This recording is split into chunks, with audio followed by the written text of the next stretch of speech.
Hey guys, Floopes here. Today we're going to be reviewing Ratchet& and Clank Rift Apart, which just came out a week ago. I have already beaten it and I've already gotten the platinum, which I made a video for. Go check that out. But anyway, being this the first game to release in the Ratchet& and Clank series, the most recent game to release in the Ratchet& and Clank series in 5 years, I think.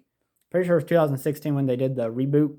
But anyway, so I had a lot of expectations out of this because I thought the reboot was really great. I really loved the whole Tools of Destruction series that they did, or the trilogy. Well, technically it wasn't a trilogy, but there was another game in between Crack in Time and Tools of Destruction. Anyway, moving on. So I had a lot of expectation because I was like, okay, it's been 5 years.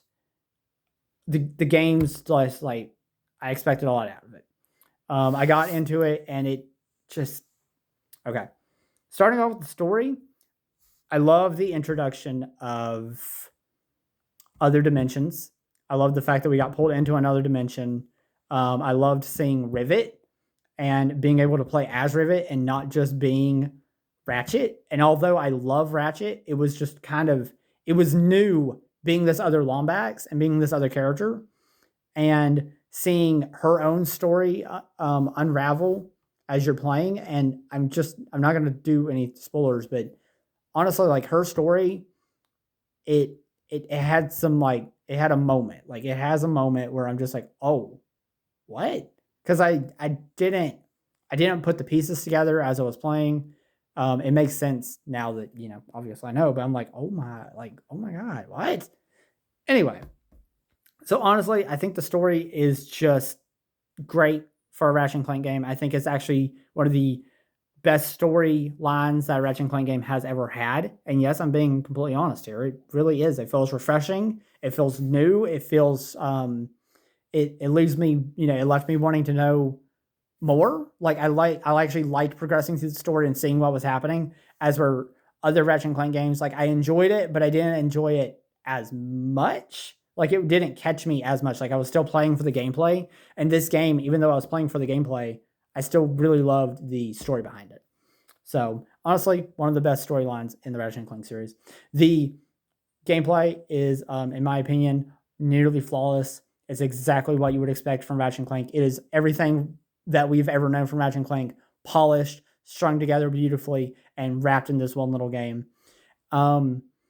I have noticed a few glitches, but that's minor things that could be worked out in the patches that they've made, and it may already have been worked out because I beat the game a few days ago actually, and then I just got the platinum. But anyway, gameplay just fantastic in my opinion. The weapon variety, I think is pretty decent. There's actually a total of 18 weapons in total, which I don't think is.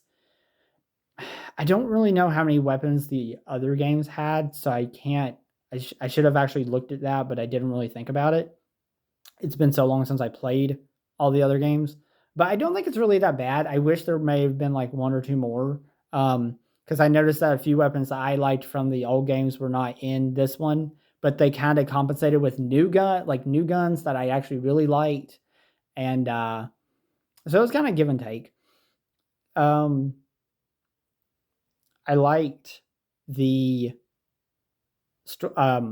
the music that went around with it, the soundtrack. I thought it just, it was Ratchet and Clank. It's what you expected out of Ratchet and Clank. It was, kind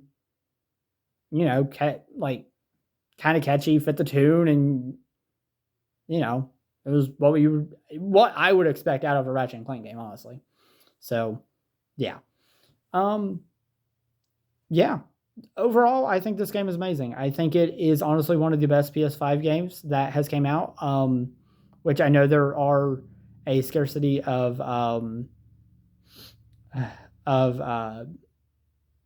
I'm drawing a blank here. My brain just went out the window. There's a scarcity of exclusives to the PS5. Most games have it's PS4 too. So you don't really have to have a PS5. This is one of the only games that is actually needed to have a PS5.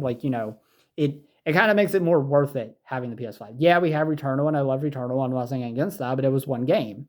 Ratchet and Clank, on the other hand, oh, it just felt right. The length of the game I thought was so. I think it was. I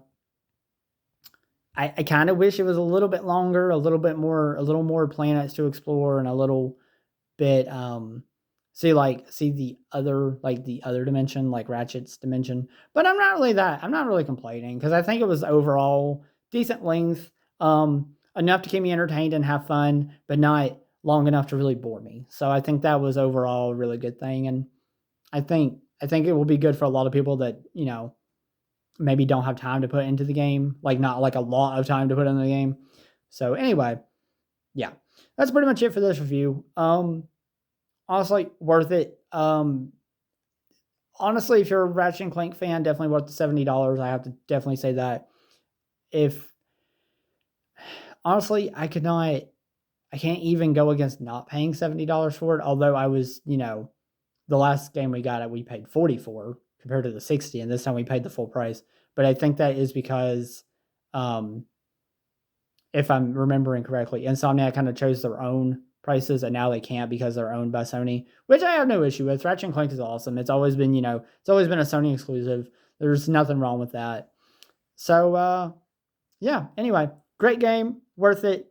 If you guys are playing, make sure to comment below. Tell me what you think. And yeah, that's pretty much it. Make sure to like, comment, subscribe, and I'll catch you guys later. Peace out.